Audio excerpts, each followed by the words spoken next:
जयलोजी मित्रांनो, मी आपला मित्र आपला भाऊ श्याम शिंदे, मुंबई महाराष्ट्रावरनं. आज जगविख्यात साहित्यकार लोकशाहीर अण्णाभाऊ साठे यांच्या जयंतीनिमित्त विनम्र अभिवादन. आपणास सांगू इच्छितो थोडक्यामध्ये अण्णाभाऊ साठेंसाठी की अण्णाभाऊंनी जे 1.5 दिवसाची शाळा शिकून जी समाजामध्ये जी क्रांती घडवली, लेखणी लिहिली आणि त्या लेखणीच्या जोरावर जे कामगार वर्गासाठी जे लढा उभा राहिला, त्यातनं जो न्याय मिळाला. आज जी मुंबई जी महाराष्ट्रापासून जी विलुप्त झाली नाहीये, ती गुजरातला गेली नाही, ती फक्त अण्णाभाऊ साठेंमुळे. आणि अण्णाभाऊ साठेंचा जो जर्मनीमध्ये जो पुतळा आहे, जो आपल्यासाठी खूप अभिमानाची गोष्ट आहे. आज अण्णाभाऊ साठेंसाठी मी थोडक्यात सांगतो की अण्णाभाऊ साठे हे सांगली वाटेगाव येथील होते, पण त्यांनी उदरनिर्वाहासाठी ते मुंबईमध्ये आले.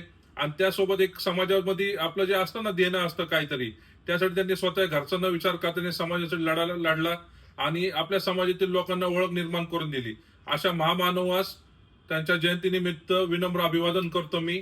आणि एकच सांगतो की त्या अशा महामानवासाठी की भारत सरकार आणि महाराष्ट्र सरकारांनी पाठपुरावा करून लोकशाहीर अण्णाभाऊ साठे जगविख्यात डॉक्टर यांना भारतरत्न पुरस्कार देण्यात यावा जयंतीनिमित्त.